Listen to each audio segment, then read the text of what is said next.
एक बार एक सोहन नाम का व्यक्ति बौद्ध भिक्षु के पास जाता है और कहता है, मैं अपने नगर का एक व्यापारी हूं। मेरा पूरा दिन अपने व्यापार के कामकाज में ही गुजर जाता है, जिसकी वजह से मुझे ज्यादा खाली समय नहीं मिलता। ज्यादा खाली समय ना मिलने और हर समय व्यस्त रहने की वजह से मैं तनाव महसूस करने लगा हूं। पिछले कई महीनों से मैं अपना कोई भी काम ठीक से नहीं कर पा रहा हूं। अब तो किसी भी काम में मेरा मन भी नहीं लगता। मुझे काम को हटाने की आदत लग चुकी है। मैं बहुत ही आलसी और चिड़चिड़ा सा हो गया हूं।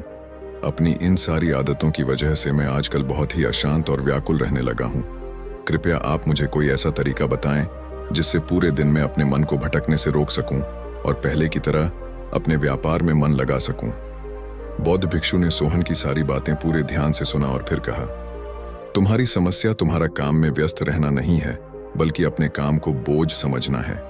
और कोई भी इंसान काम को बोझ केवल तभी समझता है जब वह वर्तमान में चल रहे काम पर ध्यान ना देकर सिर्फ अपने काम के भविष्य के बारे में सोचता रहता है और अपने मन में उसकी योजनाएं बनाता रहता है कि मैं भविष्य में इस काम को ऐसे करूंगा, इसे इतना बड़ा बना दूंगा। और जब इंसान सिर्फ किसी काम के बारे में सोचता रहता है लेकिन उसे पूरा करने के लिए कोई ठोस कदम नहीं उठाता, तो फिर उस काम को लेकर तनाव से घिर जाता है और फिर उसे वह काम बोझ लगने लगता है। यह सुन सोहन ने कहा, हाँ महात्मा, आपने तो मेरे मन की बात कह दी है। मैं भी पिछले कई महीनों से रोज अपने काम पर ध्यान देने की बजाय अपने व्यापार के भविष्य के बारे में सोचता रहता हूं कि कहीं भविष्य में मेरा व्यापार कम ना हो जाए, कहीं कोई दूसरा व्यापारी मेरे व्यापार के इलाकों में कब्जा ना कर ले। और ऐसी ही कई तरह की नकारात्मक बातें मेरे मन में चलती रहती है, जिससे मैं अपने आज के व्यापार पर ध्यान नहीं दे पा रहा हूं। यह सुन बौद्ध भिक्षु ने कहा, हम अपने विचारों में समस्याओं को जितना बड़ा बना लेते हैं, असल जिंदगी में समस्याएं इतनी बड़ी नहीं होती। तुम्हें केवल अपने आज पर ध्यान देने की जरूरत है, बाकी सब अपने आप ठीक हो जाएगा। व्यक्ति ने कहा, महात्मा, मैं यही तो नहीं कर पा रहा। मैं अपने आज के कामों पर ही तो ध्यान नहीं दे पा रहा। मैंने बहुत कोशिश की है, लेकिन मैं हर बार भटक जाता हूं। मैं अतीत में की हुई गलतियों पर पश्चाताप करने लगता हूं, भविष्य की योजनाएं बनाने लगता हूं और फिर मेरा मन अशांत हो जाता है। आप मुझे कोई ऐसा तरीका बताएं जिससे मैं आज पर ध्यान केंद्रित कर सकूं, लेकिन मैं लंबे समय तक ध्यान, योग इत्यादि नहीं कर सकता और ना ही कोई बड़ी साधना कर सकता हूं। इसीलिए आप मुझे कोई आसान तरीका ही बताएं। बौद्ध भिक्षु ने कहा, ठीक है, आज मैं तुम्हें 10 ऐसे छोटे छोटे तरीके बताने जा रहा हूं जिन्हें तुम अपने रोज के कामों के साथ भी कर सकते हो। यह तरीके सुनने में तो बहुत छोटे लगते हैं, लेकिन अगर तुमने पूरी दृढ़ता के साथ इनका पालन किया तो सिर्फ कुछ दिनों में ही तुम्हें इनके तथ्यात्मक परिणाम दिखने शुरू हो जाएंगे और तुम अपने वर्तमान के कामों को ज्यादा ध्यानपूर्वक कर पाओगे। सोहन ने कहा, जी महात्मा, आप मुझे वह 10 तरीके बताएं, मैं जरूर उनका पालन करूंगा। बौद्ध भिक्षु ने कहना शुरू किया, पहला तरीका है ध्यानपूर्वक भोजन करो। ज्यादातर लोग भोजन करते समय भोजन करने पर ध्यान नहीं देते, बल्कि उनका ध्यान तो किसी से बातें करने, किसी पुराने विचार में खोए रहने या फिर कुछ देखने में होता है, जिससे उनका मन भोजन करने के दौरान भी अशांत रहता है। जबकि हमें भोजन की थाली आने के साथ ही उसकी सुगंध में कौन सा भोजन परोसा गया है, भोजन देखने में कैसा है, इन सब का पूरे ध्यान से निरीक्षण करना चाहिए और मन ही मन भोजन बनाने वाले और उस भोजन को उगाने वाले का धन्यवाद प्रकट करना चाहिए। हर एक निवाले के साथ भोजन के स्वाद का आनंद लेना चाहिए, न कि सिर्फ पहली निवाले का। अगर तुम पूरे प्रेम के साथ ध्यानपूर्वक भोजन को ग्रहण करते हो तो भोजन के खत्म होने तक तुम्हारा मन एकदम शांत हो जाएगा और तुम अंदर से आनंद महसूस करोगे। और यही कारण है कि पुराने भारतीय समाज में मौन रहकर भोजन करने की परंपरा रही है, क्योंकि मौन होकर ध्यानपूर्वक भोजन करना भी ध्यान करने का एक तरीका है। पर न केवल भोजन करते समय, बल्कि अगर तुम रोजमर्रा के अन्य कामों को भी, जैसे कि चलना, नहाना, सफाई करना इत्यादि को भी ध्यानपूर्वक करते हो तो तुम पूरे दिन खुशी और आनंद से भरे रहोगे। बौद्ध भिक्षु ने कहा, दूसरा तरीका है अपनी सांसों पर ध्यान दो। सांस प्राकृतिक रूप से चलने वाली एक स्वाभाविक प्रक्रिया है। जब हम अपनी आती जाती सांसों पर ध्यान देते हैं तो ये हमें हमारे दिमाग से निकालकर शरीर में ले जाती है। परिणाम स्वरूप हम अपने विचारों के उलझनों और चिंताओं से मुक्त हो जाते हैं, और यह काम तुम किसी भी समय कर सकते हो। बुद्ध के द्वारा बताई गई विपासना ध्यान विधि में भी अपनी आती जाती सांसों पर ध्यान केंद्रित करने के लिए ही कहा गया है। जब भी तुम तनावग्रस्त हो जाओ या खुद को विचारों में उलझा हुआ पाओ, तो तुरंत अपना ध्यान अपनी आती जाती सांसों की तरफ मोड़ दो। कुछ ही पलों बाद तुम महसूस करोगे कि तुम शांत होते जा रहे हो। तुम्हारी सारी उलझन, सारा तनाव गायब हो गया है। और अगर तुम लंबे समय तक अपनी सांसों पर ध्यान केंद्रित करने की आदत डाल लेते हो, तो तुम खराब से खराब परिस्थितियों में भी खुद को शांत रख पाओगे और अपने वर्तमान के कामों पर ज्यादा लंबे समय तक ध्यान केंद्रित कर पाओगे। सांसों पर ध्यान देना हमें याद दिलाता है कि हम कौन हैं। हमें आभास होता है कि हम वह विचार नहीं हैं जो अभी हमारे अंदर चल रहा है, बल्कि हम तो इससे अलग हैं इसके ऊपर। दोस्तों, हम केवल अपनी सांसों पर ध्यान देकर बहुत से नए आयामों की खोज कर सकते हैं। हमारे पूर्वजों ने इस पर बहुत काम किया था कि कैसे हम केवल अपनी सांसों पर नियंत्रण रखकर ऐसी ऐसी चीजें कर सकते हैं जो साधारण इंसानी जीवन से परे हैं। हम अपनी सांसों पर ध्यान देकर खुद को ऐसी स्थिति में ला सकते हैं कि जीव वन में आने वाला कोई भी उतार चढ़ाव हमें परेशान नहीं कर सकता है। वह अपने हिसाब से बैलेंस करके अपने दिमाग और शरीर को मैनिपुलेट कर लेते हैं कि घंटों तक सांस रोकने और दिल की धड़कन बंद हो जाने के बाद भी वह अपने आसपास की चीजों को महसूस कर पाते हैं।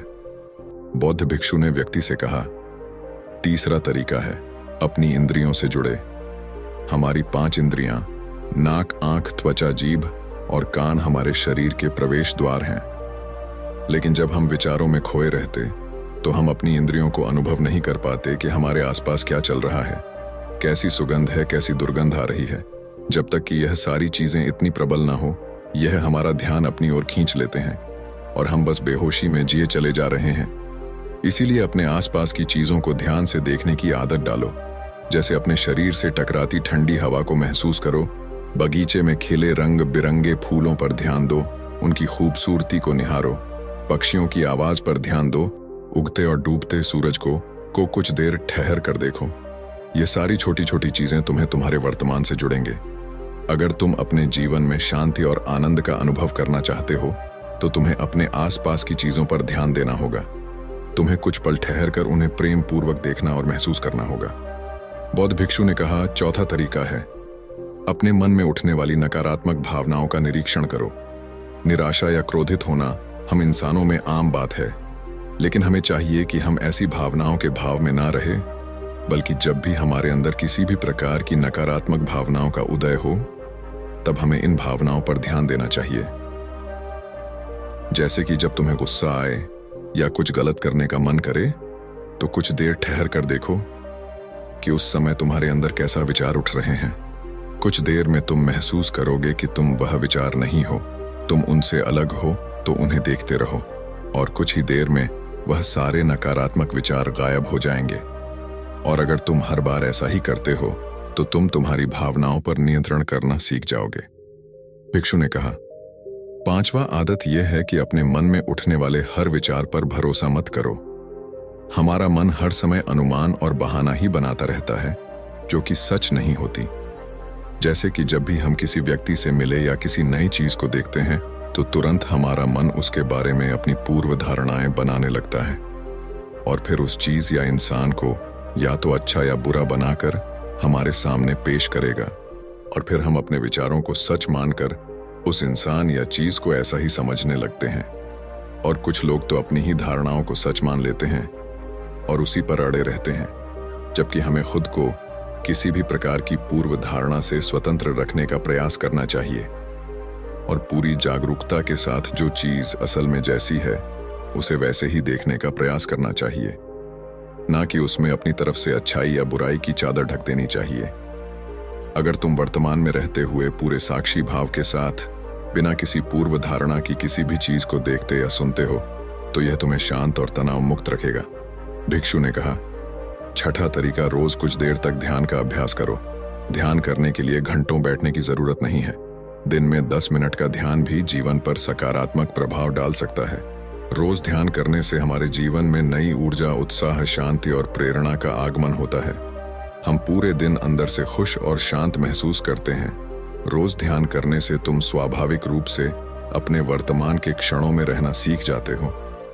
भिक्षु ने कहा, 7वां तरीका जो तुम्हारे पास है उसके लिए आभारी रहो। जिंदगी में खुशी लाने का यह सबसे आसान तरीका है।